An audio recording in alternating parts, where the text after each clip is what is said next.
ناظرین، آج کی میری یہ ویڈیو ان مردوں کے لیے ایک سبق آموز خاموش کہانی ہے جو طلاق دینے اور رجوع کرنے کو کھیل سمجھ کر عورت کی زندگی کا تماشا بنا دیتے ہیں۔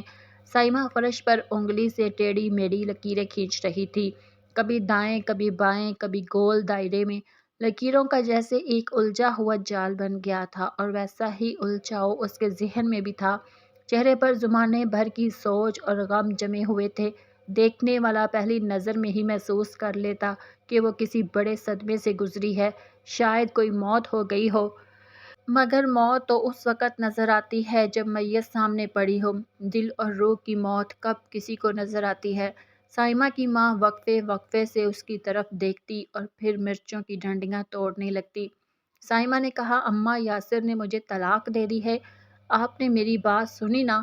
اس نے سر اٹھا کر جیسے دوبارہ ماں کو یاد دلایا۔ اس کی انگلی رک گئی، اب ایک جگہ ٹھہر گئی تھی۔ سانولے چہرے پر درد جمع ہوا تھا۔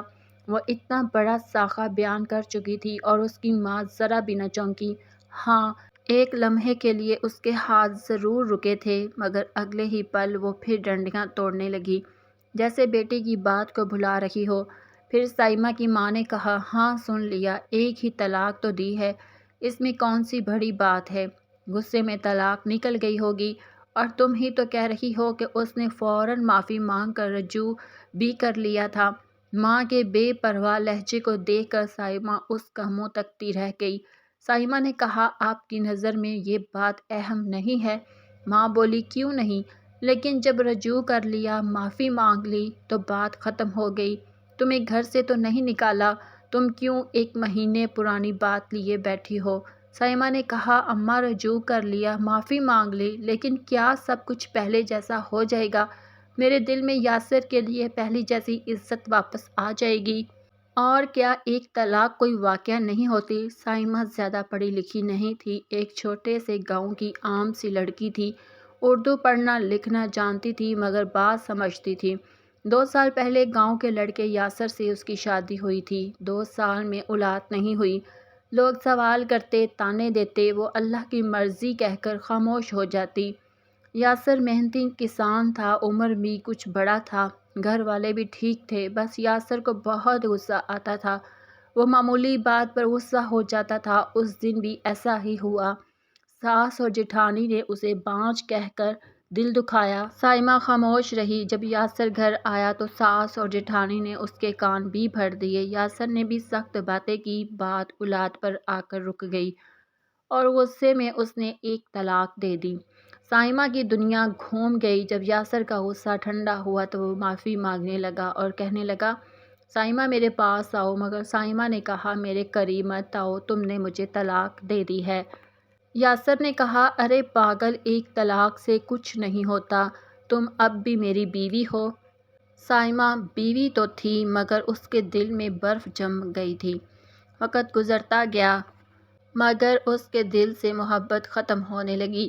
یاسر کے لائے ہوئے زیور، چوڑیاں، تحفے اسے خوش نہیں کرتے تھے۔ وہ سب کچھ فرض سمجھ کر کرنے لگی۔ 1 مہینے بعد جب وہ میکے آئی تو ماں کو سب بتایا۔ ماں نے کہا، زیادہ دماغ نہ چلاؤ، ایک طلاق پر کوئی قیامت نہیں آتی۔ ایسی عورتیں بھی ہیں جو 3 طلاقیں سن کر بھی شوہر کے ساتھ رہ رہی ہیں۔ مرد غصے میں کہہ دیتا ہے، بعد میں مکر جاتا ہے اور عورت کے پاس گواہ بھی نہیں ہوتے۔ سائمہ نے کہا، لیکن اماں، 3 طلاقوں کے بعد تو شوہر نامحرم ہو جاتا ہے، پھر ساتھ رہنا حرام نہیں؟ ماں نے کہا، زیادہ مولوی نہ بنو، تمہارا نکاح سلامت ہے، چپ ہو جاؤ اور یہ بات کسی کے سامنے نہ کرنا۔ سائمہ خاموش ہو گئی۔ پھر اس کے بھائی کی شادی طے ہوئی۔ گھر میں خوشی کا ماحول تھا، یاسر بھی آیا ہوا تھا، مہندی کی رسم تھی، گھر مہمانوں سے بھرا تھا۔ سائمہ چائے پیش کر رہی تھی۔ یاسر نے آہستہ سے کہا، 1 گھنٹے کے لیے گھر چلو، پھر واپس آ جانا۔ سائمہ نے کہا، ابھی کیسے جاؤں، بارات کے لیے جانا ہے۔ یاسر کو غصہ آ گیا اور کہنے لگا، یہ 16 سنگار کس کے لیے کیا ہے؟ میرے ساتھ چلنے سے انکار کر رہی ہو، جاؤ، میں تمہیں طلاق دیتا ہوں۔ کمرے میں سناٹا چھا گیا۔ لوگوں نے کہا، دل پر نہ لو، ایک طلاق سے کچھ نہیں ہوتا۔ سائمہ نے آہستہ سے کہا، 2 ماہ پہلے ایک طلاق دے چکا ہے، آج دوسری دی ہے۔ سب حیران رہ گئے۔ یاسر واپس آیا، معافی مانگنے لگا۔ کہنے لگا شیطان مجھ پر حاوی ہو گیا تھا۔ سائمہ نے سخت لہجے میں کہا یاسر مجھے تیسری طلاق دے دو۔ سب حیران رہ گئے۔ یاسر نے کہا تم پاگل ہو گئی ہو۔ سائمہ نے کہا 2 مہینے بعد پھر طلاق دو گے پھر کیا ہوگا؟ مجھے حلالہ کے عذاب میں دھکیلو گے؟ نہیں اب نہیں۔ آخرکار یاسر نے تیسری طلاق دے دی۔ سائمہ نے کہا رجوع کو کھیل سمجھنے والے مرد کو یہ سبق ہونا چاہیے کہ عورت کو ڈرا کر نکاح کا حق ادا نہیں کیا جا سکتا۔ اب میں اللہ کی عدالت میں رجوع کروں گی۔ آخر میں اس کی ماں نے بھی دل میں مان لیا کہ سائمہ نے صحیح فیصلہ کیا۔ اس نے خوف اور نفرت کی زندگی قبول کرنے کی بجائے ایک مضبوط قدم اٹھایا اور مرد کو خاموش مگر مضبوط سبق دے دیا۔ دوستو اگر آپ کو یہ کہانی پسند آئی ہو تو اسے ضرور لائک کریں اور چینل کو سبسکرائب کریں۔ اپنا خیال رکھیں۔ اگلی ویڈیو میں ملاقات ہوگی۔ اللہ حافظ۔